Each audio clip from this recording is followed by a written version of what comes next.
মাওলানা মুফতি ইউনুস সাহেব বিক্রমপুরী দাওয়াত বরকাতুহু। আমি হযরতকে তার মূল্যবান তাকরীর পেশ করার জন্য মাহফিল ইন্তেজামিয়া কমিটির পক্ষ থেকে সবিনয় অনুরোধ জানাচ্ছি। السلام عليكم ورحمة الله وبركاته. الحمد لله الذي جعل الشمس والقمر بحسبان والنجم والشجر يسجدان وفضل ضمانا على ضمان وفضل مكانا على مكان ونشهد أن سيدنا وسندنا ومولانا محمدا عبده ورسوله الذي أرسله الله تعالى بالحق بشيرا ونذيرا وداعيا إلى الله بإذنه وسراجا منيرا بلغ العلا بكماله كشف الدجى بجماله حسنت جميع خصائه صلوا عليه وآله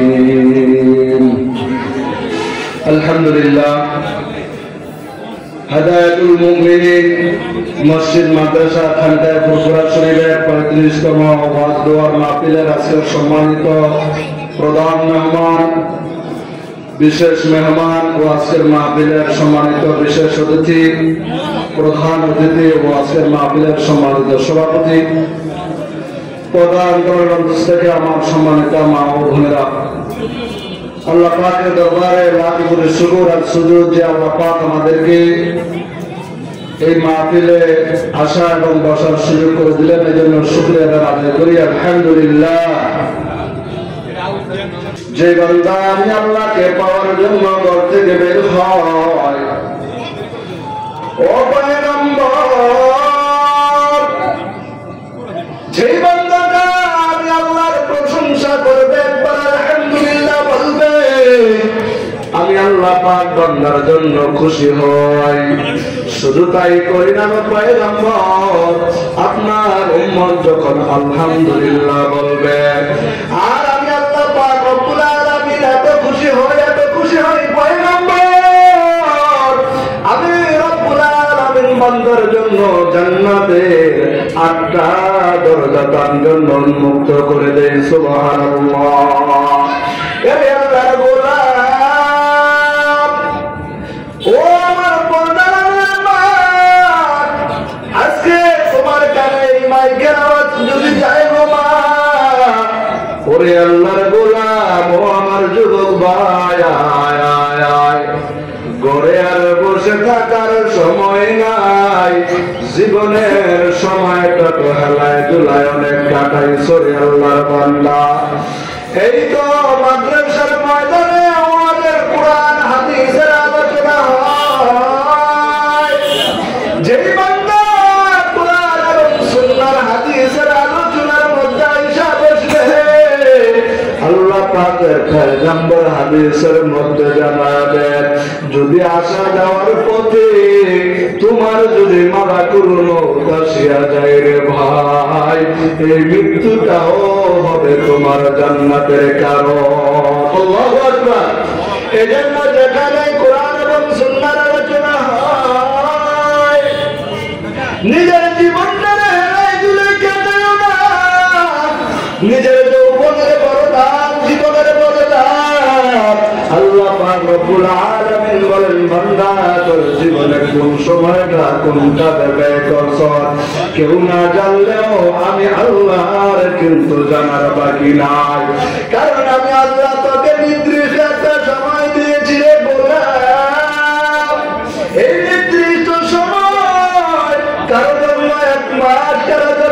দিন, কারো জন্য 1 বছর, কারো জন্য 60 বছর, কারো জন্য 120 বছর হায়াত হয়। এমন কত আল্লাহর বান্দা দেখলাম, ওরে আল্লাহর গোলাম, সন্তানের আগে বাবার লাশটা জমিনের থেকে হয়। এরে আল্লাহর গোলাম, কত মানুষ দেখলাম সন্তানের কাছে বাবার লাশ। তুমি মনটাকে একটু নরম করে দিয়ে আজকে মাহফিলের ময়দানকে মিস করিও না। কত মায়ের সন্তান না আজকে কবরে ঘুমায়। ওরে আল্লাহর গোলাম, তোর মনে কি ওই জাহান্নামের ভয় লাগে না? আমার আল্লাহ কখন জানে আজরাইলকে পাঠায় দেয়, কিন্তু আসা যাওয়ার পথে যদি তোমার এই মাহফিলের ময়দানে যদি মৃত্যুটা হয়, তোমার মৃত্যুটা না কত ভাগ্যওয়ালা মৃত্যু রে ভাই।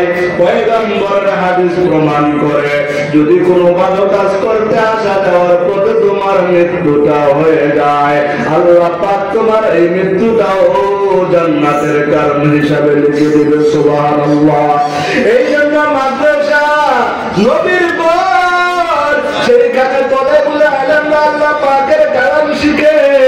এই কালামের মধ্যে আল্লাহ পাঞ্জানা দেয়, এই কালাম ওয়ালাদেরকে সাথে যাদের সাথে সম্পর্ক থাকবে, কাল কিয়ামতের ময়দানে তাদের সাথে তোমার জান্নাত হবে। সুবহানাল্লাহ।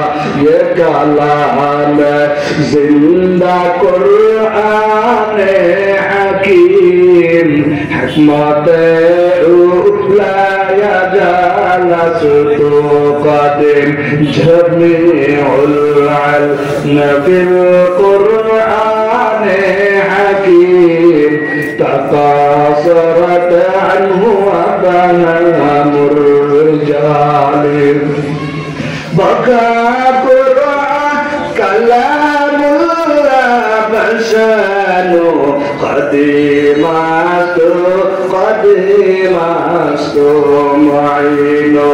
এরে আমার মায়ের, আমার পর্দার বোন, সন্তানটাকে মাদ্রাসায় দাও, তোমার জীবন বড় ধন্য। এই সন্তানটা যখন তুমি মৃত্যু সজ্জায় পতিত হইবা, দেখবা তোমার সন্তানটা বাবার পাশে যায় দাঁড়াইবে, মায়ের পাশে যায় দাঁড়াইবে। পয়গম্বরের হাদিস তো প্রমাণ করে, যদি সন্তান মা বাবার কবরের সামনে দাঁড়ায়, আল্লাহ পাক ওই কবরের আযাবটাকে মাফ করে দেয়। এর আল্লাহর গোলাম, এই তো মাদ্রাসার মধ্যে মাহফিল হয়, কত মানুষ এদিক সেদিকে ঘুরে আর বড় পণ্ডিত করে ঘরে থেকে তো মাহফিলের আওয়াজ শোনা যায় না। রে আল্লাহর বান্দা না, এই জান্নাতের বাগান আজকে আছে, কালকে থাকবে না।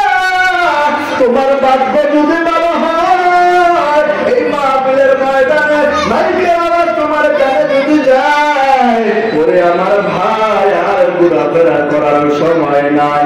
কত এমন আল্লাহর বান্দা দেখলাম মসজিদে নামাজ পড়ার জন্য রওনা হয়ে গেছে। সকালবেলা ফজরের আযান, আল্লাহর বান্দা ফজরের নামাজ পড়ার জন্য ঘুম থেকে উঠে ঠান্ডা পানি দিয়ে ওযু করে, ওযু করার পরে তার মনে আগ্রহ, প্রত্যেকদিন আমি ফজরের নামাজটা জামাতে পড়ি, আজকে ও ফজরের নামাজটা জামাতে পড়ব। কিন্তু আল্লাহর বান্দার বড় আশা, কিন্তু মালিকের কি খেলা, ফজরের নামাজের ওযু করে যখন ঘর থেকে বের হয়, কিন্তু অনেক মসজিদ আছে দেখবেন রাস্তা পার হইতে হয়, কিন্তু রাস্তা পার হওয়ার সময় পিছন থেকে ধাক্কা মাইরা কে যেন পেরোনে অ্যাক্সিডেন্ট হয়ে পড়িয়াছে। এমন কত মানুষ দেখলাম আর ফজরের নামাজ পড়ে করতে ফিরে পারে নাই রে গোলাম। ঘরের মতো তার যাওয়ার কিন্তু আর সুযোগ হয় নাই, কারণ মালাকুল মউত আজরাইল তোমার পিছনে আমার পিছনে আছে না নাই। আল্লাহ পাক জানা দিয়েছেন, কিরামান কাতিবিনা ইয়ালামুনা মা তাফআলুন।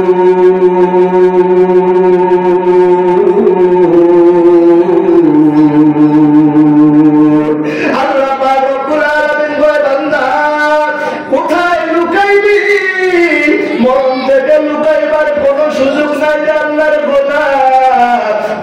মানুষ চেষ্টা করছে মৃত্যু থেকে বাঁচার জন্য। এরে আল্লাহর বান্দা, সব জায়গা থেকে বাঁচতে চাইলেও মৃত্যু থেকে বাঁচার কোন সুযোগ, কারণ তোমার বাবা আজকে, আমার বাবা, আমার মা, আমার দাদা, পূর্বপুরুষ তারা জমিনে ছিল, আজকে নাই। তুমিও একদিন থাকবে না, কিন্তু কি নিয়ে রওনা দিয়েছ অন্ধকার কবর?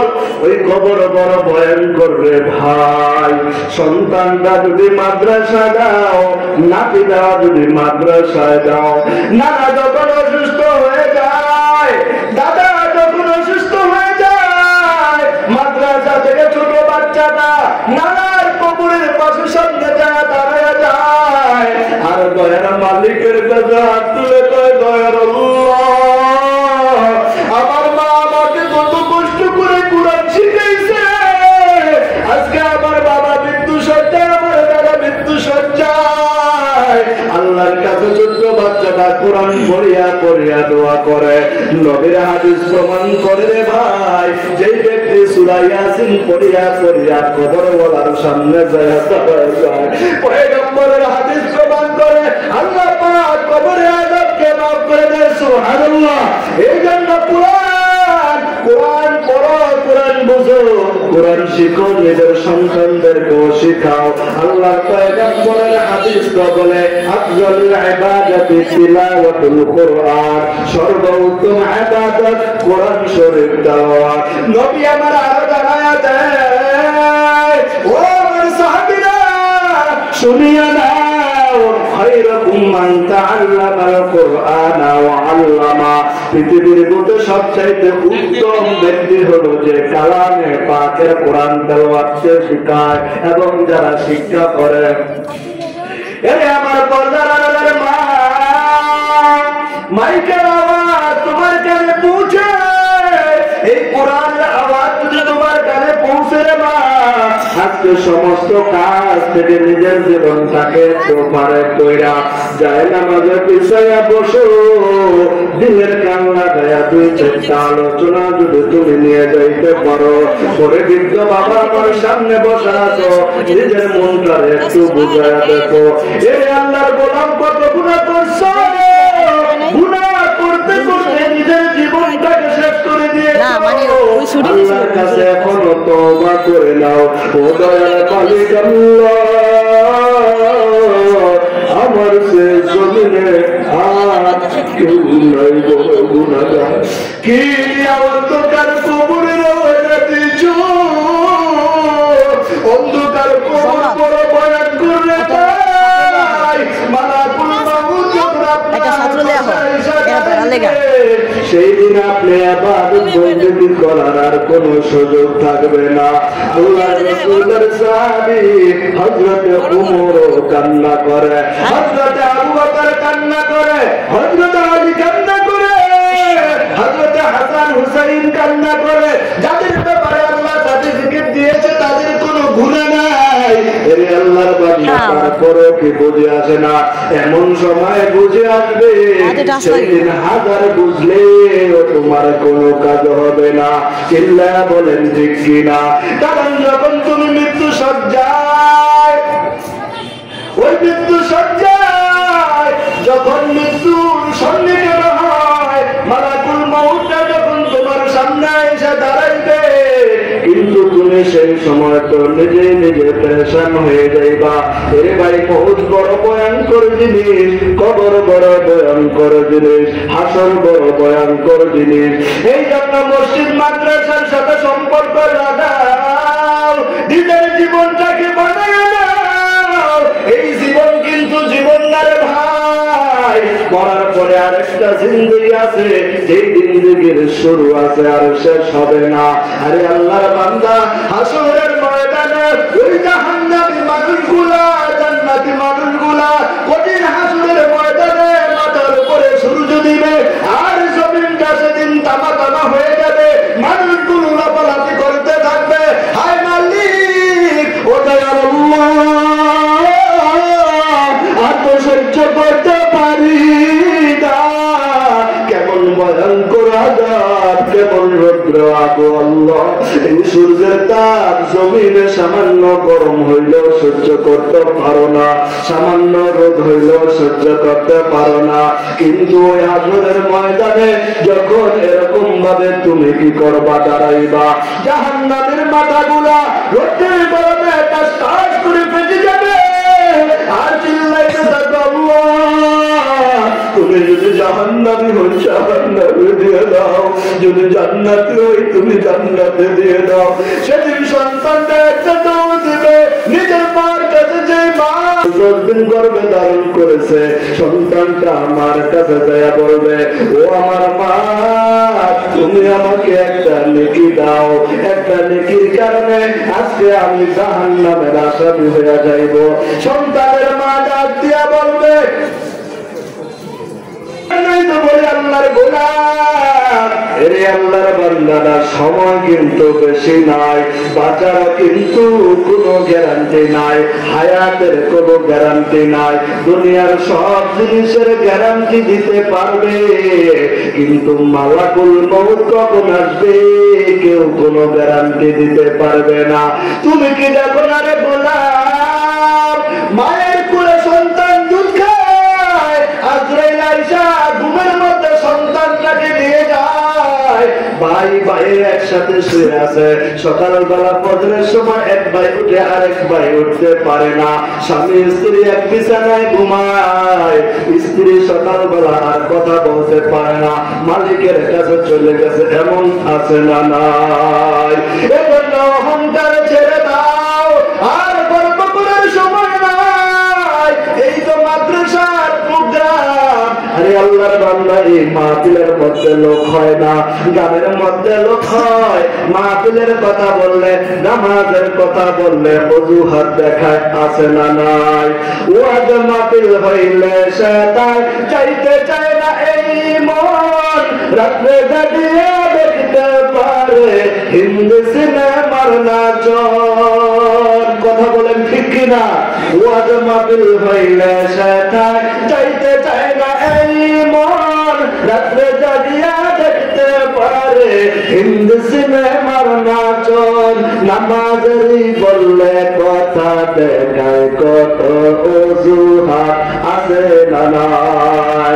এই আল্লাহর বান্দা, কত অজুহাত আর দেখাইবা, এই জন্য অজুহাত আসলেই শুনবে না, আল্লাহ পাকের কাছে তোমাকে হিসাব দিতে হবে। এই জন্য আল্লাহর কাছে কও, ও দয়ার মালিক আল্লাহ, মৃত্যু তো আমাকে দিবা, অবশ্যই মৃত্যুবরণ করতে হবে, কারণ মরণ থেকে পালাইবার জায়গা নাই, তবে এমন মৃত্যু আমাকে দাও। ও আল্লাহ, তুমি আমাকে মৃত্যু তো দিবা, আমাকে কোরআন তেলাওয়াত অবস্থায় মৃত্যু দাও, সিজদা অবস্থায় মৃত্যু দাও, রোজা অবস্থায় মৃত্যু দাও, কারণ মৃত্যুটা যদি আমার ভালো হয় বলতে পারবো, বাকিটাও আমার ভালো হওয়ার সম্ভাবনা আছে। এজন্য আল্লাহর কাছে কান্না করে, ভোর রাত্রে উঠা আল্লাহর কাছে কান্না করো, গোলাম, ও আল্লাহ, তুমি তো আমাকে নিয়েই যাইবা, কিন্তু রাস্তাঘাটে দুর্ঘটনা, আগুনে পানিতে ফেলায় আমাকে মৃত্যু দিও না, এমন মৃত্যু দাও দয়ার মালিক, যেই মৃত্যুটা আমার জান্নাতের কারণ হয়। নামাজ অবস্থায় মৃত্যু হলে বোঝা যায় তোমার ভালো মৃত্যু, কিন্তু তোমার কি হয়েছে?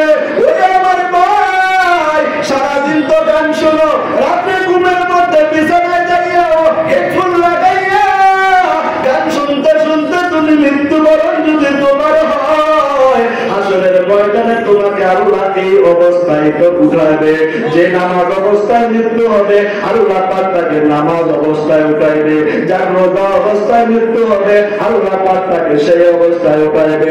আজকে এই মাদ্রাসার ময়দানে যারা সমাজের ময়দানে যদি তোমার মৃত্যুটা হয়, কয় নম্বরের হাদিস প্রমাণ করে রে ভাই, এই মাহফিল তোমাকে সাক্ষী দিয়া কাল কিয়ামতের ময়দানে তোমার জন্য নাজাতের জরিয়া হবে। সুবহানাল্লাহ।